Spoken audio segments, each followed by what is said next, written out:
오늘 본문은 지난주에 이어지는 그런 말씀입니다. 예수님께서 이스라엘의 그 유대 사회에 정말 그 최고위층에 있는 그 종교 지도자들하고 대화를 하는 내용입니다. 아마 예수님께서 종교 지도자들과의 그 대화가 여러 번 있었지만 가장 길게 대화하고 있는 내용이 21장서부터 22장까지 아주 길게 되어 있는 부분입니다. 예수님께서 이 종교 지도자들과의 대화를 권위의 주제로 말씀하셨는데 이제 그 말씀을 하시고 사실은 이제 28절부터 22장 14절까지 세 개의 비유를 연속적으로 주님께서 말씀을 하고 계십니다. 오늘은 예수님께서 그 비유하신 그 내용 중에 두 번째 비유, 우리가 41절부터 읽었습니다마는 33절부터 시작되는 이 비유의 내용을 우리가 오늘 함께 살펴보면서 은혜를 나누려고 합니다. 31절부터 39절까지의 내용을 짤막하게 요약하면 예수님 그 포도원 주인이 한 사람이 있었는데 포도원 주인이 등장 안 합니다. 땅 주인이라고도 하기도 하고 집 주인이라고 그러기도 하는데 이 집 주인이 참 특이합니다. 원래는 소장농에게 포도원을 일구라 그렇게 하고 땅을 임대해 주면 되는데 세를 주면 되는데 이 주인은 포도원을 직접 다 만드세요. 다 만드시고 또 산 울타리까지 두르고 33절에 보면 산 울타리로 두르고 거기에 이제 포도원 농부들이 즙을 잘 짜게 하기 위해서 즙 짜는 포도 틀까지 땅을 파서 만들어 놓으세요. 그리고 얼마나 배려가 세밀하신지 망대를 짓습니다. 망대를 짓는 것은 외부의 침입으로부터 보호하기 위해서 이 포도원 주인이 포도원을 이렇게 참 아마 이렇게 집주인이 포도원을 만들려면 엄청난 비용이 아마 소비되었을 것입니다. 우리가 이 비유를 시작하는데 이 집주인이 이런 넉넉한 주인이 있었나? 아마 그 시대에 이스라엘 사회에 땅을 가지고 있었던 땅 주인이 이렇게 엄청난 비용을 들여서 섬세하게 포도즙 틀까지 짤 수 있는 그 틀을 만들고 망대까지 만들고 산 울타리까지 펜스까지 다 칠 정도로 이렇게 하는 주인이 있었을까? 우리가 이 비유의 내용은 읽어보면 쉬운 내용인데 가만히 이렇게 곰곰이 자세히 들여다보면요 집 주인부터 좀 파격적입니다. 농부들에게 소장농들에게 줘서 그냥 네가 포도원 만들어라 그래도 되는데 다 만들어 놓으시고 정말 좋은 조건 속에서 이 포도밭을 일구도록 포도원 주인이 아주 세밀하게 그리고 모든 비용을 들여서 이 농부들에게 세를 주고 떠납니다. 여기 세를 줬다. 그런데 누가복음에 보면 이 같은 내용을 다루고 있는 누가복음에 보면 세를 주고 여기 이제 열매를 추수하러 이제 주인의 종들을 보내는 장면이 나오는데 마태복음에서는 추수할 때에 종들을 보냈다 이렇게 되어 있는데 누가복음에 보면요 한참 동안 뒀다. 한참 동안. 그러니까 이 포도원 주인이 포도원 농부들로 하여금 이럴 수도 있잖아요. 이 포도밭을 일구다가 포도 소출을 못 맺을 수도 있거든요. 그러니까 네가 한번 넉넉하게 해봐라. 농부들 너희들 내가 긴 시간을 줄 테니까 너희가 한번 심고 거두고 네가 할 수 있는 대로 다 해봐라 하는 주인의 깊은 배려와 뜻이 담겨져 있는 내용이 이 포도원 주인의 모습입니다. 이 포도원 주인은 누굴까요? 예수님께서 이 포도원 주인을 이렇게 말씀하셨을 때 이 포도원 주인이 연상되는 분은 누구일까요? 하나님이시죠. 근데 여기 이제 이 포도원은 누구를 가르치냐면 사실은 이스라엘을 가르칩니다. 하나님께서 그의 백성들에게 은혜를 주시고 찾아오시고 하나님께서 우리의 모든 것을 다 그분의 은혜와 섭리 속에서 우리를 보호하시는 손길로 이스라엘이 서 있다. 하나님이 너희들에게 뭘 하고서 그 값을 바로 받으려고 채무자처럼 구시는 그런 하나님이 아니시다. 여러분, 이 말씀을 보면 이스라엘하고의 모습으로 우리가 생각할 수 있지만 좀 더 거슬러 올라가면 창세기 1장, 2장의 내용이 어떻습니까? 하나님께서요, 천지 만물을 다 창조하시고 에덴 동산을 만들어 놓으시고 맨 마지막에 누구를 만드시죠? 사람을 만드셨습니다. 하나님께서 에덴 동산을 창설하시고 거기에 정말 그 모든 삼라만상을 하나님의 말씀 한마디로 창조하시고 그것을 사람에게, 아담에게 허락하셨습니다. 그러니까 하나님께서 마지막 날 아담을 창조하셨다는 것은 하나님께서 그 모든 것들을 만드실 때 하나님의 기준뿐만 아니라 사람이 보고도 좋을 만큼 사람을 의식하고 그렇게 만드셨죠. 여러분, 우리가 창세기의 내용을 보면 하나님께서 이 세상의 만물을 창조하시고 그분의 능력으로 지금도 섭리하시고 보존하시고 통치하십니다. 성경의 사실을 인간을 이야기할 때 인간은요, 하나님께 의존되어 있다, 그렇게 말하는 것입니다. 이 세상에 있는 인류는 어떤 인간도 스스로, 자기 스스로 모든 것을 독립적으로 해결할 수 있는 능력을 가지고 있는 사람은 없습니다. 여러분, 우리가 다 빚진 자로 삽니다. 왜 빚 줬죠? 은행에서 우리 대출 안 받았는데요. 그래서 그러면 빚을 안 줬습니까? 우리는요, 이 세상에 태어나는 모든 인류는 하나님께 빚진 자로 삽니다. 하나님께서 이 세상의 만물을 창조하시고 여러분 태양에 햇빛을 주셨어요. 여러분, 햇빛세를 내십니까? 오늘도 이 바이러스가 만연한 이러한 세상이 됐는데도 하나님은 봄을 주시더라고요. 어떤 분이 그래도 눈치도 없이 봄은 온다는 거예요. 봄은 오는 거예요. 오늘도 태양은 뜨게 하셨어요. 여러분, 우리가 이 하나님께서 베푸시는 이 일반의 은총 속에서 살고 있습니다. 우리 몸은 안 그런가요? 여러분, 저와 여러분들이 이 심장의 근육이 심근이 있는데 이거 계속 뛰라고 해서 뜁니까? 우리가 자고 있는 중에서도 심장 근육은 뛰고 있습니다. 그래서 다윗이 그래요. 시편 16편에 심장이 나를 교훈한다는 거예요. 우리는 다 하나님에 의존되어 있습니다. 자, 그런데 이 포도원 주인과 이 농부의 비유는요, 그것이 핵심이 아닙니다.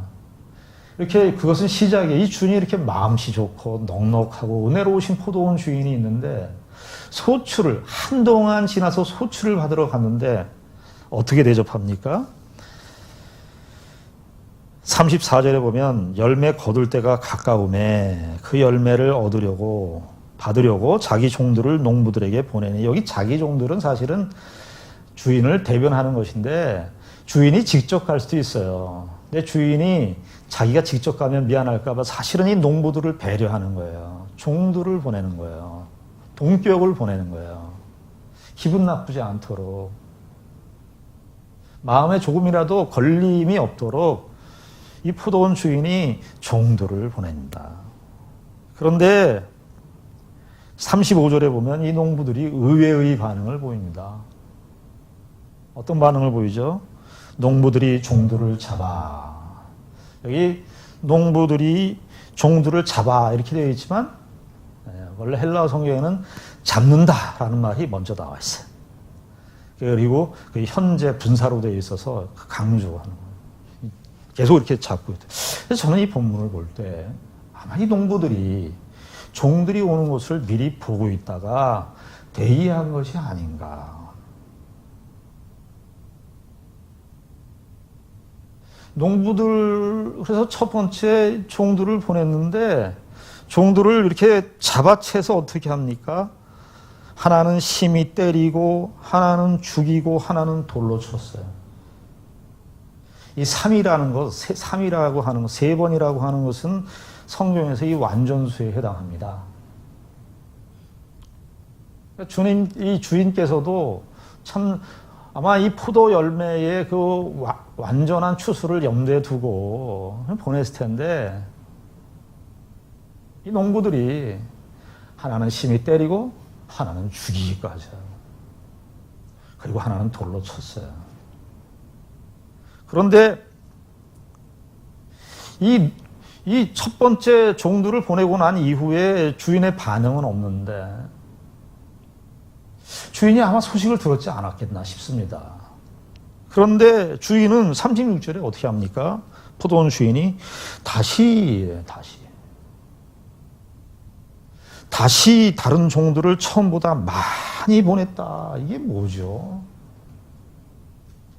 우리 이해할 수가 없어요. 첫 번째 일단 농부 이 태도에 대해서 주인이 이게 받아들일 수 있겠습니까? 여러분들 누가 이렇게 물 받으러 갔는데 대신 보냈는데 때리고 학대를 하고 죽였다. 여러분들은 우리는 어떻게 반응하겠습니까? 그런데 이 포도원 주인은 두 번째 어떤 제스처를 취하냐 하면은 다시 다른 종들을 처음보다 많이 보냈습니다. 아마 3명보다 많이 6명, 7명 정도를 보내지 않았나. 그런데 어떻게 했다는 겁니까? 다시 보내는 주인의 마음을 아주 그냥 업신여기듯이 경멸하듯이 아주 멸시하듯이 36절에 보면 다시 다른 종들을 처음보다 많이 보내니 그들에게도 그렇게 하였다. 세상에 이런 배은망덕이 있습니까? 칼빈의 기독교 강요를 보면요. 기독교 강요에 인간에 대한 그 죄인됨에 대한 표현이 나오는데 거기 보면은 이렇게 칼빈이 그런 표현을 많이 써요. 그걸 이제 라틴어 아마 번역일 텐데 우리말로 번역했을 텐데 배은망덕. 저는 이 농부들이 이 포도원 주인의 종들을 대하는 태도를 보면은 다른 말이 생각이 안 나더라고요. 배은망덕이다. 그런데 이 배은망덕은요, 그 강도가 더 심해집니다. 37절에 보면 후에 포도원 주인은 이분은 도대체 어떤 분이신가? 도대체 어떤 분이신지 모르겠어요. 자기 아들을 보냈습니다. 자기 아들을 보냈습니다. 여기 마태복음에는 자기 아들이라고 되어 있지만은 마가복음과 누가복음에는요 이렇게 되어 있습니다. 그가 사랑하는 아들을. 내가 사랑하는 아들. 마가복음에서는 내가 사랑하는 아들, 누가복음에서는 그가 사랑하는 아들. 그러니까 이 포도원 주인, 여러분 자식이 더 소중한 거 아닙니까? 부모보다. 부모는 자식을 위해서 살아요. 이 포도원 주인은 처음에 포도원을 만들 때도 엄청나게 투자를 했어요. 그런데 농부들이, 소작농들이 마땅히 바쳐야 할 열매는 바치기는커녕 계속해서 보내는, 이 보낸다는 표현이 3번 계속 보낸다. 두 번째 종들은 더 많이 보냈는데 마지막에는 자기의 사랑하는 아들을 보냈는데요. 이번에는 어떻게 하냐면요. 38절에 보니까 농부들이 그 아들을 보고 서로 말하되 이는 상속자니 자 죽이고 그의 유산을 차지하자. 농부들이 지금 이들의 생각이 어떤 생각입니까? 이 포도원은 자기네 것이 된 거예요. 이 포도원 주인의 아들이 오니까 이 주인의 아들은 뭐죠? 이 포도원을 물려받을 자거든요. 차세대 포도원 주인이 될 사람입니다. 그러니까 죽입니다. 저는 이 장면을 보면요, 정글의 세계가 생각이 나요. 하이에나가 그 떼거지로 몰려서 그 짐승들을 잡아먹고 하지 않습니까? 그런데 이 하이에나가 가끔가다 이렇게 지나가다가요, 들판에 지나가다가 사자 새끼를 보는 적이 있어요. 사자 새끼나 표범 새끼. 그러니까 하이에나보다 더 위에 있는 포식자들이죠. 그러면 그 새끼들을 보면 여지없이 잡아 죽입니다. 왜 그럴까요? 그 사자가 크면 자기들을 정글의 주인 노릇을 하고 자기는 그 밑으로 들어갈 것 같으니까. 그런데 지금 이 농부들의 모습이 아들을 죽이는 모습을 통해서 사실은 예수님을 죽이는 이 모습을 통해서 무엇을 고발하고 있냐면 정글이 되었다. 정글이. 사람은요, 하나님을 떠나면 그냥 인간의 고유한 가치로 존재하지 않습니다.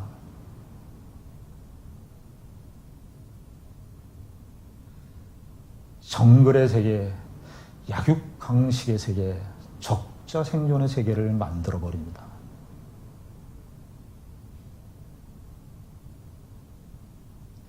지금 예수님께서 그 당시 종교 지도자라고 대화를 하는데 사실은 그 당시에 구약의 이스라엘을 다 포함해서 말씀하시는 대목입니다. 예수님께서 그동안 이스라엘에게 선지자들을 보내줬습니다. 이 종들은 선지자들을 상징합니다. 이스라엘에 선지자들을 보냈습니다. 선지자들을 보냈는데 저들이 어떻게 했나요? 선지자들을 정말 이 말씀대로 때리고 죽이고 돌로 쳤습니다. 예레미야 시대 때는요, 우리야라고 하는 선지자가 있었는데 참 선지자였습니다.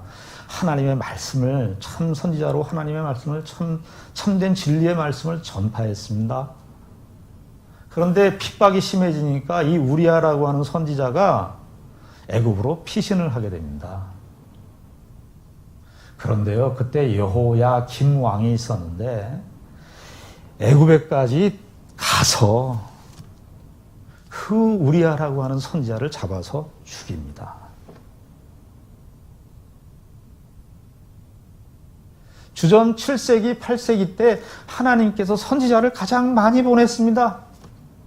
그때 이스라엘이 가장 패역과 극도로 갔었을 때 하나님께서 더 많은 선지자를 보냈습니다.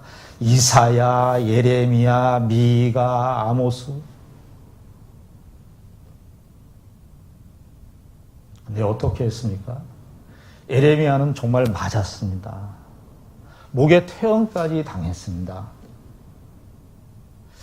예수님은 이 비유를 말씀하시면서 이스라엘의 죄를 이야기할 때 인간의 죄를 다 얘기하는 거예요. 여러 가지 윤리적인 도덕적인 죄를 얘기하는 게 아니고 하나님을 거부했다는 것입니다.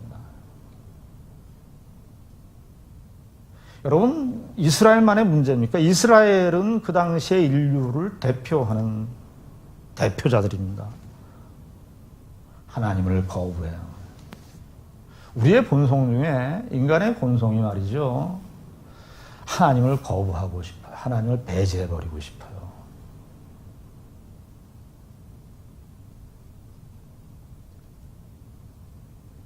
모든 인류들이 지금 진행되어 오는 역사들이 다 뭡니까?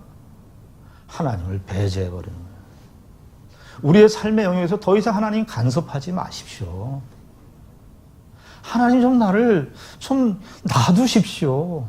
그거를 이렇게 하는 거죠.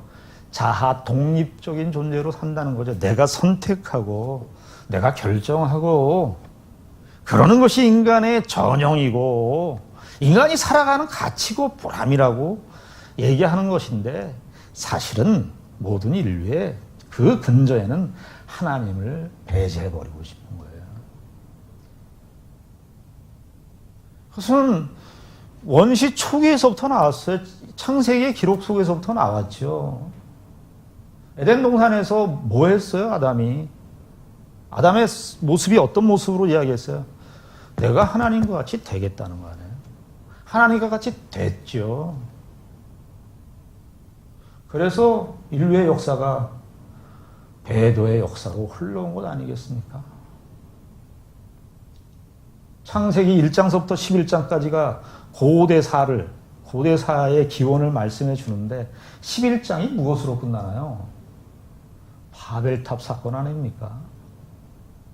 인류의 문화가 도시 문명을 이뤘거든요. 도시 문명은 가인에서부터 출발하는데 도시 문명을 이뤘어요. 지금도 도시 문명이죠. 우리가 도시 문명 구조 속에서 사는데 도시의 문명의 기원은 가인 때부터 출발을 했습니다. 근데 그 문명이 어떻게 뭘 하자는 거죠? 하나님을 몰아내자는 거죠. 저와 여러분들이 호흡하고 사는 이 시대가 바로 그런 시대가 되었습니다. 예수님께서 이 포도원 악한 농부의 비유, 혹은 어떤 분은 악한 농부의 비유라 그러기도 하고, 저는 이렇게 생각해요. 선한 포도원 품꾼의 비유.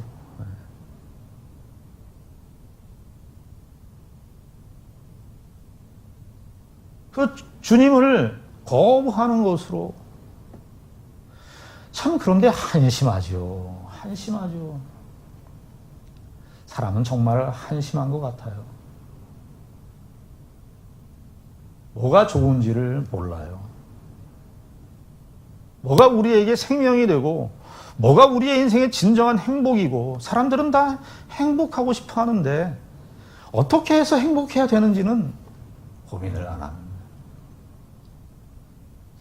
데카르트라고 하는 사람이 그 유명한 그 명제를 얘기했지 않습니까? 생각한다, 고로 나는 존재한다. 생각하는 것, 그것만큼은 나의 존재를 부정할 수 없으니까 여기서부터 그 철학이 출발이 된 건데요.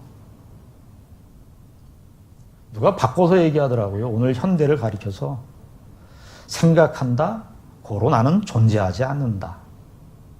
무슨 뜻이냐 하면 이 세상이 우리의 생각과 모든 삶을 하나님께로 복종하게 하는 일로 그렇게 하지 못하도록 수많은 생각에서 살도록, 이 세상이 우리의 생각에 생각을 더하도록, 그래서 나의 존재의 가치를 나는 어디에서 왔고 무엇을 위해서 살아야 되고 내 인생의 가치와 궁극적인 목적은 어디에 있는지를 생각하지 못하도록 너무나 많은 생각들이 나를 사로잡아 오게 우리를 인도하고 있기 때문에, 그래서 나는 존재하지 않는데요. 그 수많은 생각 때문에. 저와 여러분들은 어떤 생각을 하고 사십니까? 여러분들 너무 바이러스에 대한 생각으로 몰두하고 있지 않나 싶습니다. 우린 이럴 때 그리스도인들이 어떠한 자세로 살아야 되는가? 우린 이럴 때 하나님의 하나님 되심을 더 깊이 묵상하는 때이어야 된다고 생각합니다. 내 모든 생각을 정말 그리스도에게만 복종해야 되는, 내 모든 생각을 그리스도에게로 복종하는 그 훈련을 우리가 해야 된다는 거예요.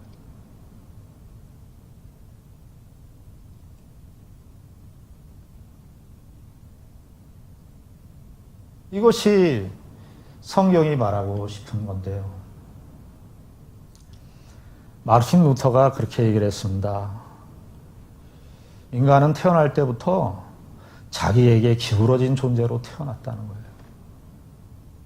자기에게 기울어진 존재로 태어났다. 자기가 출발이 돼, 자기가 시작이 돼서 자기를 목적하고 결국은 자기에게로 돌아온다는 거예요. 이스라엘, 종교 지도자, 구약의 역사, 인간을 다 보여주고 있는데 다 무엇을 위해서 살았다? 자기를 위해서 살았다고. 사람들은 다 이렇게 결국에는 조그만 이권 앞에서도 결국 이렇게 보면 자기 편이더라고요. 그런데 이렇기 때문에 예수님께서 죽으셔야 했습니다. 건축자들의 버린 돌, 시편 118편 22절을 인용하였는데요. 42절의 말씀인데, 건축자의 버린 돌이 모퉁이 돌이 되게 하는 방식으로 하셨습니다. 이 얘기를 하자는 거 아닙니다. 우리가 이렇게 죄를 졌으니까 우리가 착하게 살아야지, 선하게 살아야지. 성경은 그렇게 접근하지 않습니다. 예수님께서 이렇게 해서 너희들 같은 자를 위해서 죽었대요. 그 죄에 대해 우리가 거부하고 하나님을 받아들이기 싫어하고 하나님을 인정하기 싫어하고 농부들처럼 그 예수 그리스도를 거부하는 죄, 그 죄를 위해서 죽으셨대요. 예수님은. 이게 일반의 종교와 기독교의 여러 가지 차이가 있지만 가장 근본적으로 차이가 나는 지점이 이 지점입니다. 우리는 종교도 다 자기로 출발합니다. 기독교는 그렇지 않다고 말씀드렸죠. 기독교는 죽어야 됩니다. 내가 죽어야 됩니다. 무엇과 함께? 예수 그리스도와 함께 십자가에 죽고 예수 그리스도와 함께 살아야 되는 신앙 인생입니다. 예수님께서 바로 이 일을 하시기 위하여 이 땅에 오셨습니다. 저와 여러분들은 바로 이 예수 그리스도를 믿음으로 우리가 이 하나님의 자녀가 돼서 그 모퉁이의 머릿돌 되시는 그 예수 그리스도에게 그리스도 안에 연합되어 있습니다. 그러니 우리가 어떻게 살아야 할까요? 우리가 하나님께서 찾아오시는 이 손길 앞에 감사하고 우리가 우리의 인생과 삶에 있어서 더 이상의 어떤 것도 우리의 가장 큰 보람을, 가치를 가질 수 있는 것이 없구나. 여러분, 신앙생활의 만족은, 사람들은요, 만족을 이렇게 찾아요. 어떤 한 만족이 있으면 그 더 큰 만족, 더 진전된 만족, 더 진보된 만족을 얻어서 만족을 더 확대하려고 그러는데, 인간이 그렇습니까? 여러분, 우리 쉽게 생각해 보자고요. 밥 먹는 거 하루에 삼시세끼 먹어요. 요즘엔 아주 계속 집에서 밥을 먹어요. 다들 그러시겠지만. 그런데 여러분, 4끼 먹으면 그 밥의 만족도가, 식욕의 만족도가 커지던가요? 5끼 먹으면 식욕의 만족도가 더 커지던가요? 그렇지 않아요. 사람은 이상하게 하나님께서 그렇게 내신 질서인데 불만족을 해봐야 만족을 느끼게 돼 있어요. 여러분, 언제 우리가 밥의 소중함을 알던가요? 굶어봐야 하는 거예요. 우리는 그런데 내 지금 현재의 삶보다 더 만족스러운 상황, 만족스러운 조건, 더 만족스러운 환경을 만들려고 애를 썼는데 그것은 우리의 만족을 추가시키는 것이 아닙니다. 만족은 없음으로써 만족을 느끼게 되어 있습니다. 그래서요, 예수 그리스도를 믿는 자들에게, 예수 그리스도를 믿는 사람들은요, 그래서 성숙이 필수입니다. 영적인 신앙 성숙이 필수인데 그것을 이루기 위해서 하나님께서 고난을 주십니다. 예수님께서 고난을 통해서 이 부활을 완성하셨듯이 우리도 고난을 통과하는 것입니다. 우린 이런 바이러스 사태를 통해서 신자들은요, 배울 게 많습니다. 하나님께서 섭리적인 이런 역사들을 통해서 우리는 하나님께서 이 사실을 통해 우리는 1차적으로 무엇을 배우죠? 예배 안 드려봤더니 같이 모여서 예배 드리는 것이 얼마나 소중한지. 지금은 바이러스 사태에 그냥 항상 나올 때 교회가 나오는데 교회가 욕도 먹고 욕을 또 잘 먹어야죠. 그런데 우리 교회가 참 얼마나 예배 모임이 소중한가. 수요일날 예배를 모이는 것이 얼마나 소중한가. 우리의 모임이 얼마나 소중한가 하는 것을 이럴 때 배우죠. 하나님께서 예수 그리스도를 이 땅에 보내셔서 우리를 하나님의 자녀로, 하나님의 백성으로 삼으신 그 축복과 그 은혜가 우리의 인생 속에서 얼마나 크고 복된 일인가를 다시 한번 확인하시는 귀한 은혜가 있기를 바랍니다. 기도하겠습니다. 하나님 아버지 은혜를 감사합니다.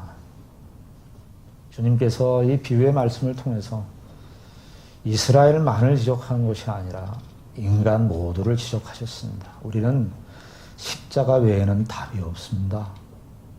그리스도께서 찾아오시고 역사하시는 은혜로 말미암아서만 우리의 인생에 참된 가치와 보람을 찾습니다. 그 예수 그리스도를 더욱더 깊이 알아가게 하시고 그리스도를 알므로 자연스럽게 반영되는 신앙과 영적인 성숙이 있을 수 있도록 주님 인도하여 주시옵소서. 예수님의 이름으로 기도드리옵나이다.